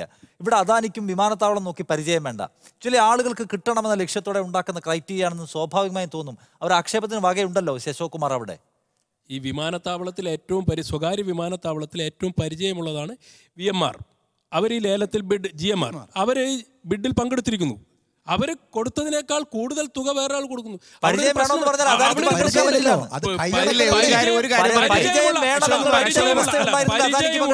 പറയട്ടെ, പരിചയമുള്ള കമ്പനികൾ, സ്വകാര്യ കമ്പനികൾ മാത്രമേ പങ്കെടുക്കാവൂ എന്ന് പറഞ്ഞാൽ ഉണ്ടാകുന്ന പ്രശ്നം എന്താണെന്നറിയോ? ഇവിടെ GMR മാത്രമേ പങ്കെടുക്കാൻ പറ്റുള്ളൂ, അല്ലെങ്കിൽ കൊച്ചിന് ഇത് മാത്രമേ. പുതിയ ആളുകൾ ഇതിലേക്ക് വരില്ല. 10 കമ്പനികൾ കമ്പനികളാണ് ബിഡ് കൊടുത്തിട്ടുള്ളത്. സ്വകാര്യ മേഖലയിൽ പരിചയത്തിന്റെ കാര്യത്തിൽ നമ്മൾ കാണേണ്ട നമ്മൾ ഹിസ്റ്ററി നോക്കണം. ജാംഷെഡ്ജി ടാറ്റയുടെ ബിസിനസ് എന്തായിരുന്നു? അദ്ദേഹം പിന്നെ ഇന്ന് ആയിരക്കണക്കിന് ബിസിനസ്സുകൾ നടത്തുന്നത് ടാറ്റ എംബർ. പക്ഷേ ജാംഷെഡ്ജി ടാറ്റ വളരെ പരിമിതമായിട്ടുള്ള ഒരു മേഖലയിൽ സ്റ്റാർട്ട് ചെയ്തതാണ്. So you acquire experience. അതാണ് ലോകത്തെ എല്ലാ സ്വകാര്യ മേഖലയിലുള്ള കമ്പനികളും ചെയ്യുന്നത്. അപ്പം അദാനി ഒരു പ്രത്യേക മേഖലയിൽ സ്റ്റാർട്ട് ചെയ്തു. അപ്പോൾ ഈ റിലയൻസ് ഡിഫൻസിന്റെ കാര്യത്തിൽ റഫേലിൽ നമുക്ക് ഇത് അപ്ലൈ ആവുന്ന പോയിന്റാണ്. ഞാനത് അംഗീകരിക്കില്ല. എന്തുകൊണ്ടാണെന്ന് വെച്ചാൽ അത് 2 ആഴ്ച മുമ്പ് ഉണ്ടാക്കിയ കമ്പനിയാണ്. അതേമാതിരിയല്ല, ഒരു മേഖലയിൽ നിങ്ങൾ എൻ്റർ ചെയ്യുകയാണെങ്കിൽ നിങ്ങൾ സ്വാഭാവികമായിട്ടും നിങ്ങൾ പിന്നെ എക്സ്പീരിയൻസ് ഉണ്ടാക്കും, കഴിവുള്ള ആളുകൾ റിക്രൂട്ട് ചെയ്യും. ഈ വിഷയത്തിൽ വിമാനത്താവളം നടത്തുന്ന കാര്യത്തിൽ അദാനിക്ക് എക്സ്പീരിയൻസ് ഇല്ല, അതുകൊണ്ട് അയാൾ മാറി നിൽക്കണമെന്ന് അറിയുന്ന അർത്ഥമല്ല. He has the financial capability to build infrastructure. അത് മാത്രമേ ഇതിനകത്ത് പരിഗണിക്കാവുള്ളൂ. അത് ശ്രീ ചെക്കുട്ടി പറഞ്ഞ പോയിന്റിനെ ആ അർത്ഥത്തിൽ മാത്രം നോക്കുന്ന സമയത്ത് അതിലിവിടെ ശരി കാണാം. പക്ഷെ നമ്മൾ സംശയദൃഷ്ടിയോടുകൂടി കാണുന്നത് ഈ ഗവൺമെന്റിന്റെ നയങ്ങളെയാണ്. അദാനിയുടെ ഹിസ്റ്ററിയിലേക്ക് 5-10 വർഷത്തിന്റെ പിറകിലേക്ക് സഞ്ചരിക്കുമ്പോൾ അദാനി ആരുമല്ലായിരുന്നു. അദാനി നേരത്തെ ഗുജറാത്തിലാണ് എന്നതുകൊണ്ട് തെറ്റു പറയാൻ പറ്റില്ല എന്ന് പറയുമ്പോഴും ഗുജറാത്ത് ഗവൺമെന്റിന്റെ ഒരു സ്പോൺസർഷിപ്പിൽ വളർന്ന കുട്ടിയാണ് അദാനി. ആ അദാനി വളർന്നു. ആ അദാനിക്ക് ഇന്ന് ഇന്ത്യയിലെ 6 വിമാനത്താവളങ്ങൾ കൊടുക്കുന്ന സമയത്ത് നേരത്തെ പറഞ്ഞ എക്സ്പീരിയൻസ്ഡ് ആയ ആളുകൾ കോട്ട് ചെയ്തതിനേക്കാൾ കൂടുതൽ കോട്ട് ചെയ്തു എന്ന ന്യായം പറയാനുള്ള ആളുകളെ ഉണ്ടാക്കിയതിന് ശേഷം കൊടുക്കുന്ന സമയത്ത് ചില ദുരൂഹതകൾ ഉണ്ടാകുന്നു. അതിനെ ഗവൺമെന്റ് നേരത്തെ എടുത്ത ചില കരാറുകളുമായി ചേർത്ത് വായിക്കുന്ന സമയത്താണ് സംശയങ്ങൾ വരുന്നത്. ഇന്ത്യ രാജ്യത്തെ പാവപ്പെട്ടവൻ 2000 കൊടുക്കും എന്ന് പറഞ്ഞ് കൃഷിഭവനിലേക്ക് ഓടിച്ചുകൊണ്ടിരിക്കുന്ന സമയത്ത് സ്വകാര്യമായി ഇതുപോലൊരു അവസ്ഥയിലേക്ക് പോകുമ്പോൾ ഗവൺമെന്റ് എടുക്കുന്ന 2 സ്റ്റാൻഡുകൾ അദാനിക്ക് നേരത്തെ അംബാനിക്ക് കൊടുത്തതുപോലെ HAL ഉണ്ടായിരിക്കെ, HAL കഴിവ് തെളിയിച്ചിരിക്കെ, HALന് എല്ലാ രീതിയിലും കഴിവുണ്ടായിരിക്കെ ഒറ്റയടിക്ക് റിലയൻസിൽ കൊടുക്കുന്നു. ഇപ്പോൾ അദാനി നേരത്തെ കുറച്ചു കാലമായി കേട്ടിരിക്കുന്നത്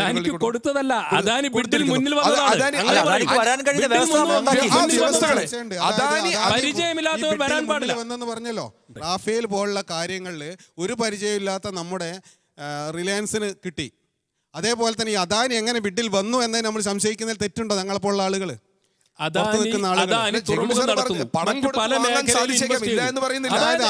ക്രൈറ്റീരിയ വെക്കാൻ പാടില്ല. പുതിയ ആളുകൾക്ക് കടന്നു വരണമെങ്കിൽ കടന്നു വരാം.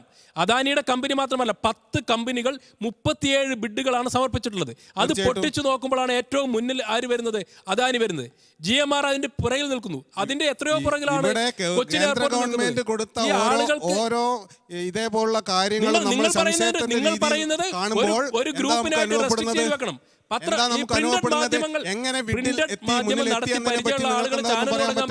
നിങ്ങൾക്ക് ചാനൽ തുടക്കാൻ പരിചയമില്ല, അതുകൊണ്ട് നിങ്ങൾ പ്രിന്റ് മീഡിയ നടത്തിയാൽ മതി എന്ന് പറയാൻ പറ്റുമോ? പറ്റില്ല. അതൊരു മേഖലയാണ്. അങ്ങനെ പുതിയ മേഖലയിലേക്ക് കടന്നു വരാം. ഇതിലെ അനാവശ്യമായ എൻ്റെ ഒരു വികസന വിഷയങ്ങളിൽ പരമാവധി എന്താ പറയുക കക്ഷി രാഷ്ട്രീയം ഒഴിവാക്കണം എന്ന് EMS ഒരുപാട് പണ്ട് പറഞ്ഞിട്ട് ഞാൻ EMSന്റെ നിലപാടിനെ അംഗീകരിക്കുന്ന ആളാണ്. കേരളം പോലുള്ളൊരു സംസ്ഥാനത്ത് നമുക്ക് ഇനി മുമ്പോട്ട് പോകണമെങ്കിൽ പൊതുമേഖലയെ മാത്രം ആശ്രയിച്ച് പോകാൻ കഴിയില്ല. സ്വകാര്യ മേഖലയുടെ പണം നമുക്ക് വേണം. അതിനനുസരിച്ചുള്ള നയനിലപാടുകൾ സർക്കാരുകൾ മാറ്റം വരുത്തുന്നുണ്ട്. അതിനെ ആക്സെപ്റ്റ് ചെയ്യണം എന്നുള്ള അഭിപ്രായം എനിക്ക്. എവിടെയെങ്കിലും കുഴപ്പങ്ങൾ സംഭവിച്ചാൽ അതിനെ തിരുത്താനാണ് നമ്മൾ ശ്രമിക്കേണ്ടത്. അതല്ല ഉണ്ടാവുന്ന വികസനത്തെ തടയുന്നത് അത് ശരിയല്ല.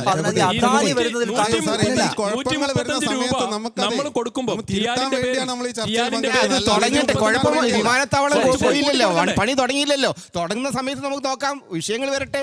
ഇല്ലാത്ത നമ്മൾ വരാൻ പോകുന്ന പിന്നെ കാര്യത്തെ ഇപ്പോഴേ മുൻകൂട്ടി കണ്ട് അദാനി വരണ്ട, അംബാനി വരണ്ട, ശേഷം നമുക്ക് അത് നിർത്താൻ പറ്റുമോ? അല്ല, തീർച്ചയായും രാജ്യത്ത് ഒരു നിയമവ്യവസ്ഥയുള്ള രാജ്യമാണ് ഇന്ത്യ.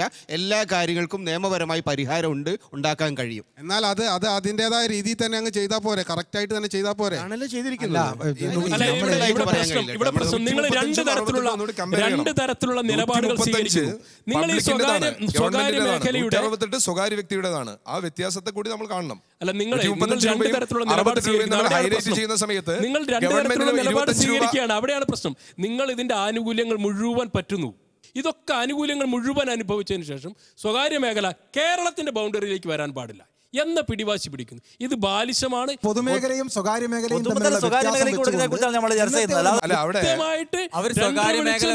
നടപടികളിലൂടെ കൊടുക്കുകയാണ്. അവർ സ്വകാര്യ മേഖല വരാൻ വേണ്ടി പാടില്ല. ഞങ്ങളുടെ ഒരു സംശയം എന്താ പറഞ്ഞാൽ, നിങ്ങളാണ് വാശി പിടിക്കുന്നത്. ഇപ്പൊ ഗവൺമെന്റ് വരാൻ വേണ്ടി പാടില്ല, അങ്ങനെ വാശി പിടിക്കേണ്ട കാര്യമുണ്ടോന്നാണ് ചോദിക്കുന്നത്. ഗവൺമെന്റ് തീരുമാനിച്ചത് ഈ 6 വിമാനത്താവളങ്ങളിൽ സ്വകാര്യ മേഖലയെ കൂടി പങ്കെടുപ്പിച്ച് അതിന്റെ ഇൻഫ്രാസ്ട്രക്ചറും അതിന്റെ സംവിധാനവും മെച്ചപ്പെടുത്താൻ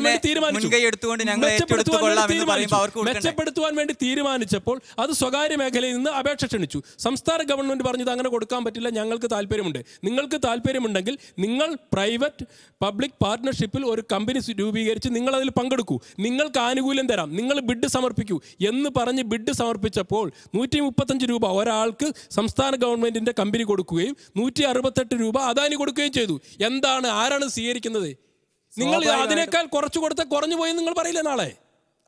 എയർപോർട്ട് അതോറിറ്റി ഓഫ് ഇന്ത്യക്ക് കുറഞ്ഞ നിരക്കിന് കൊടുത്തു, പുറത്തു കൊടുത്തു എന്ന് നിങ്ങൾ മുഖ്യമന്ത്രി പറഞ്ഞ ഒരു കാര്യം ഇതാണ്. മുഖ്യമന്ത്രി പറഞ്ഞ ഒരു കാര്യം കുറച്ച് കാണിക്കാൻ പാടുണ്ടോ? സർക്കാരിന് കൊടുത്തൂടെ എന്ന് ചോദിക്കുന്നുണ്ട്. എന്താണ് സർക്കാരിന്റെ റോള്? ഒരു നാട്ടിൽ സർക്കാരിന്റെ റോൾ എന്താണ്? സർക്കാരിന്റെ റോള് ഒരു ഫെസിലിറ്റേറ്ററിന്റെ റോളാണ്. നാട്ടിൽ വ്യവസായം വരാൻ, നാട്ടിൽ വിദ്യാഭ്യാസം കൊണ്ടുവരാൻ, നാട്ടിൽ ആരോഗ്യരംഗത്ത് പ്രവർത്തിക്കാൻ, നാട്ടിനെ സുരക്ഷിതമാക്കാൻ എല്ലാറ്റിനും മേലെ നിന്ന് പ്രവർത്തിക്കേണ്ട ജോലിയാണ് സർക്കാരിൻ്റെ. സർക്കാർ അതിനാണ് നിയമവ്യവസ്ഥയുടെ ഭാഗമായിട്ട് പ്രവർത്തിക്കുന്നത്. അതിൻ്റെ ഭാഗമായിട്ട് സ്വകാര്യ വ്യക്തികളും സ്വകാര്യ മേഖലയും ഒക്കെ തന്നെ നിയമത്തിൻ്റെ പരിധിക്ക് നിന്നുകൊണ്ട് അവർക്ക് പ്രവർത്തിക്കാനും അവർക്ക് വളരാനുള്ള സൗകര്യം ഉണ്ടാക്കി കൊടുക്കാനുള്ളതാണ് സർക്കാരിൻ്റെ ചുമതല. സർക്കാരിൻ്റെ പണി ബസ് ഓടിക്കലല്ല, സർക്കാരിൻ്റെ പണി ഓട്ടോറിക്ഷ ഓടിക്കലല്ല, സർക്കാരിൻ്റെ പണി വിമാനം ഓടിക്കലല്ല.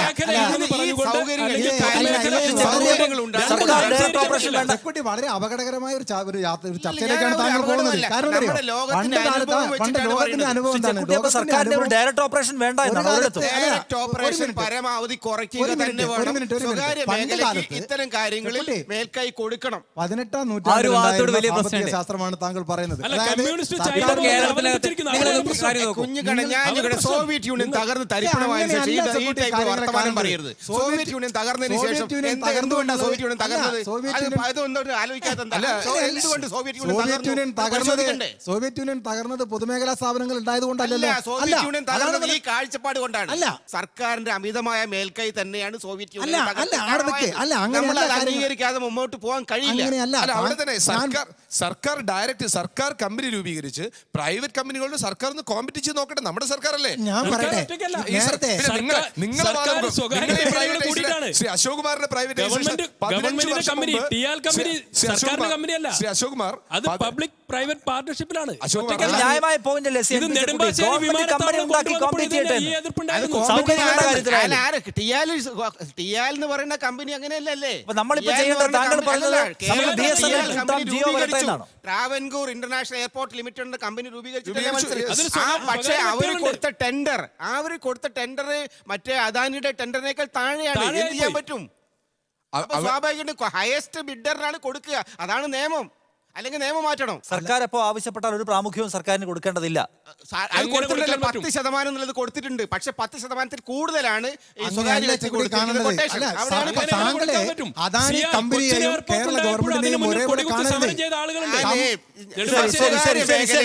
സ്വകാര്യ മേഖലയെയും പൊതുമേഖലയെയും ആണ് കാണുന്നത്. സ്വകാര്യ മേഖലയെ പിന്നെ തരം താഴ്ത്തിക്കൊണ്ട് സർക്കാർ ഈ കാര്യങ്ങൾ നേരിട്ട് ഏറ്റെടുക്കുക എന്ന് പറയുന്നത് പ്രായോഗികമല്ല.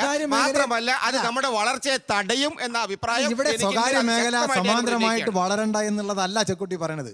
താങ്കൾ നേരത്തെ EMS-ന്റെ കാര്യങ്ങളൊക്കെ പറഞ്ഞു. അതേ EMS ആണല്ലോ 57 മാവൂർ കോളേജ് ആരംഭിച്ചിട്ടുള്ളത്. എന്തുകൊണ്ട് ചാലിയാറിന്റെ തീരത്തുള്ള ആളുകൾ വർഷങ്ങളോളം ഞാൻ മാറ്റിയല്ല, ഞാൻ പറയുന്നത് സർക്കാരിന്റെ തെറ്റായ നിലപാടുകൾ പലപ്പോഴും നാട്ടിലെ ജനങ്ങൾക്ക് പ്രശ്നം ഉണ്ടാക്കുന്നുണ്ട്. താങ്കൾ ശ്രദ്ധിക്കേണ്ടത് അറിയോ? ട്രേഡ് യൂണിയൻ പ്രസ്ഥാനങ്ങൾ വേണ്ടതൊരു ആവശ്യമല്ലേ? പരിസ്ഥിതി പ്രസ്ഥാനങ്ങൾ വേണ്ടതൊരു ആവശ്യമല്ലേ? ട്രേഡ് യൂണിയൻ പ്രസ്ഥാനങ്ങൾ ഉണ്ടാവണം. ട്രേഡ് യൂണിയൻ അവകാശങ്ങൾ ശക്തമായിട്ട് ആർജിച്ചെടുക്കാനുള്ള ശക്തി, ബാർഗൈനിങ് കപ്പാസിറ്റി വേണം. പക്ഷേ സ്വകാര്യ മേഖലയ്ക്ക് മേധാവിത്വം കൊടുക്കണം. ഇതാ ഞാൻ പറഞ്ഞത്. മേധാവിത്വം കൊടുക്കണം എന്ന് പറയരുത്. സ്വകാര്യ മേഖലയ്ക്ക് എല്ലാ മേഖലയിലും മേധാവിത്വം കൊടുക്കണം എന്ന് പറയില്ലേ? നമുക്ക് സ്വകാര്യ മേഖലയും വേണം, പൊതുമേഖലയും വേണം. പക്ഷെ പൊതുമേഖലയിൽ തന്നെ ആയിരിക്കണം കാര്യങ്ങളുടെ നിയന്ത്രണം നിൽക്കുന്നത്. നിലപാടിനോട് നിർഭാഗ്യവശാൽ എനിക്കിപ്പോ യോജിപ്പില്ല. പൊതുമേഖലയുടെ പ്രാധാന്യം കുറച്ചു കൊണ്ടുവരികയും സ്വകാര്യ മേഖലയുടെ പ്രാധാന്യം കൂട്ടിക്കൊണ്ടുവരികയുമാണ്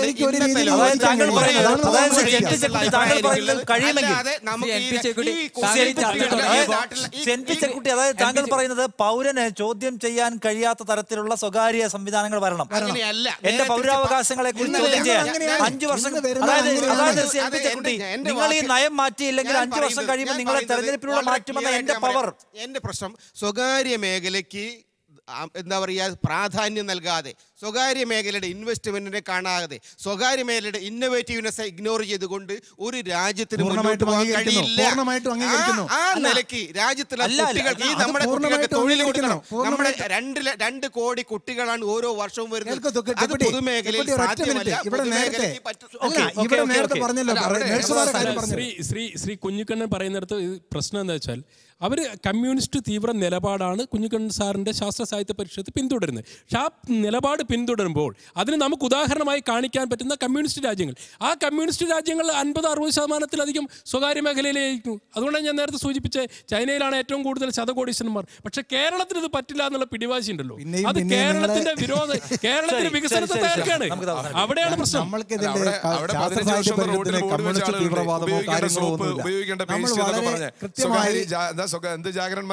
സ്വകാര്യ മേഖല നമുക്ക് ആവശ്യമാണ്. ഏതൊക്കെ രംഗത്ത് എങ്ങനെ ഏത് നിയന്ത്രണത്തിന് വിധേയമായി? എയ്ഡഡ് സ്കൂൾ സ്വകാര്യ മേഖലയല്ലേ? നമ്മൾ അതിനെ അനുകൂലിക്കുന്നില്ലേ? എയർപോർട്ടിൽ പറ്റില്ല എന്ന് പറയുന്നത് പറയാം. കുട്ടികളെ പഠിപ്പിക്കാൻ സ്വകാര്യ മേഖല പറ്റും. നമുക്ക് മാധ്യമങ്ങൾക്ക് സ്വകാര്യ മേഖല പറ്റും. ആശുപത്രി സ്വകാര്യ മേഖല പറ്റും. തുറമുഖം സ്വകാര്യ മേഖല പറ്റും. വിമാനത്താവളത്തിന്റെ കാര്യത്തിൽ പറ്റില്ല. പൊതുമേഖലയുടെ പാളിച്ചകളാണ് ചൂണ്ടിക്കാണിക്കുന്നത്.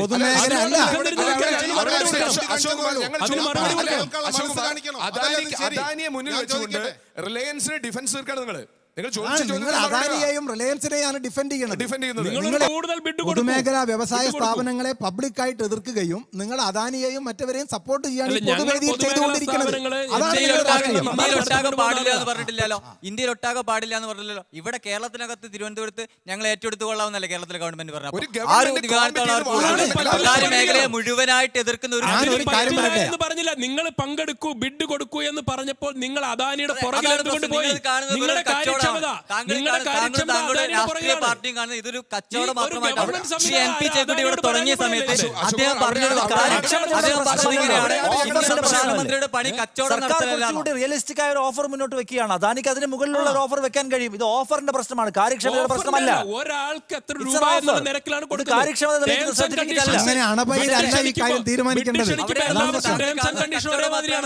ഒരേ മാതിരിയാണല്ലോ ടേംസ് ആൻഡ് കണ്ടീഷൻ. സർക്കാരിന്റെ കമ്പനിക്ക് വേറെ, സ്വകാര്യ കമ്പനിക്ക് വേറെ ചെയ്യാൻ പറ്റും. ഏതെങ്കിലും ഒരു കാര്യത്തിൽ അങ്ങനെ ചെയ്യാൻ പറ്റും.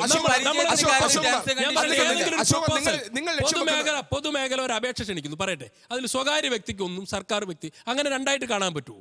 സ്വകാര്യ വ്യക്തിക്ക് കടന്നു വരാൻ കഴിയുന്ന തരത്തിൽ തന്ത്രപരമായ ചട്ടങ്ങൾ ഉണ്ടാക്കാം.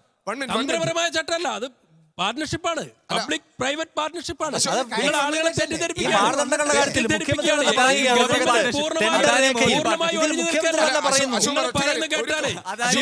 നിങ്ങൾ പറയുന്ന വിമാനത്താവളത്തിന്റെ ഡോക്യുമെന്റ്, ബാക്ക് ഡോക്യുമെന്റ്, ആധാരവും എല്ലാം എഴുതി ആർക്ക് കൊടുക്കുകയാണ്? അദാനിക്ക് കൊടുക്കാന്നാണ് നിങ്ങൾ പറഞ്ഞു വരുന്നത്.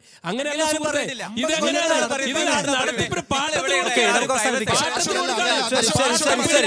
പിണറായിയുടെ സർക്കാർ പരാജയപ്പെട്ടു എന്നുള്ളതാണ് നിങ്ങളുടെ പ്രശ്നം. ഞങ്ങൾ എന്ത് ചെയ്യാനാ? പാഠം പഠിക്കാൻ അല്ലെങ്കിൽ പാട്ടം പിടിക്കാൻ വരരുത്. പാട്ടത്തിന് ഞങ്ങളില്ല, ഞങ്ങൾ കോടതി പോകും എന്ന് പറയണം. പാട്ടത്തിന് പിടിച്ച് പാട്ടത്തിന് വന്ന് ലേലവും പിടിച്ച് അത് കിട്ടാതെ വന്നപ്പോ ഞങ്ങളിതെല്ലാം വിറ്റ് തുറയ്ക്കാൻ പോകും. വേണമെങ്കിൽ പാട്ടത്തിൽ ഞങ്ങൾ നടത്താമെന്ന് പറയുമ്പോ, ഞങ്ങൾ നടത്താം സാർ എന്ന് പറയുമ്പോൾ അത് പരിഗണിക്കാതിരിക്കുകയാണ്. ഞങ്ങൾ വിൽക്കാൻ പോവാണ്, വേണമെങ്കിൽ വാങ്ങിച്ചോ എന്ന് പറയുന്നത് ന്യായമാണ്. കുടുംബസ്വത്ത് വിൽക്കാനുള്ള നിങ്ങളതല്ല. 25 രൂപ അധികമുണ്ട്, അതുകൊണ്ട് അദാനിക്ക് കൊടുക്കണം എന്നാണ് പറയുന്നത്. 33 രൂപ അധികമുണ്ട് കൊടുക്കണം എന്നാണ് നിങ്ങൾ പറയുന്നത്. എന്റെ ഭാഷ ഞാൻ നിങ്ങളുടെ കടമെടുത്താണ്. നിങ്ങൾ ബിഡിൽ പങ്കെടുത്തോളൂ എന്ന് പറയുമ്പോൾ നിങ്ങൾ ഈ ഗവൺമെന്റിന്റെ ഭാഗമല്ല, ഈ കേരളത്തിന്റെ ഭാഗമല്ല എന്നാണ്. നമ്മളാണ് ഭരിക്കുന്നത്. സാങ്കേതികമായി മുഖ്യമന്ത്രിയുടെ ജനാധിപത്യ രാജ്യത്ത് ഒരു ബിഡിൽ കേരള ഗവൺമെന്റ് പങ്കെടുക്കുന്ന സമയത്ത് 135 രൂപ കോട്ട് ചെയ്തിട്ടുണ്ടെങ്കിൽ ആ 135 രൂപ എന്റേതും അശോക് കുമാറിന്റേതുമാണ്. ഗവൺമെന്റിലേക്കാണ് ചെറിയ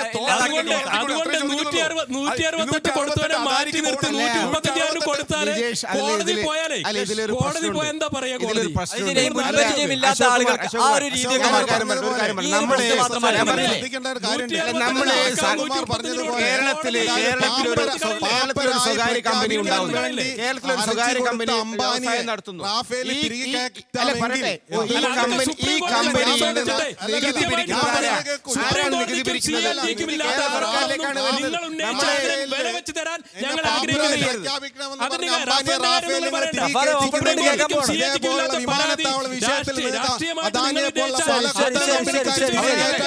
സ്വകാര്യ മേഖലയെ പൂർണ്ണമായും ഒഴിവാക്കിക്കൊണ്ട് രാജ്യത്തിന് മുന്നോട്ട് പോക്ക് സാധ്യമാണോ എന്ന ചോദ്യത്തിൽ ചർച്ചകൾക്ക് പ്രസക്തിയുണ്ട്. പക്ഷേ ചില പ്രത്യേക കമ്പനികൾ മാത്രം സർക്കാരിന്റെ ഇത്തരം ലേലങ്ങളിൽ മുൻപിൽ വരുന്നതിനെ കുറിച്ച് ദുരൂഹത മാറ്റണമെന്നാണ് സംസ്ഥാന സർക്കാരിന്റെ ആവശ്യം. ആ ദുരൂഹത അവശേഷിക്കുന്നുണ്ട്. അത് മാറ്റുക തന്നെ വേണം. അത് പ്രധാനപ്പെട്ടതുമാണ്.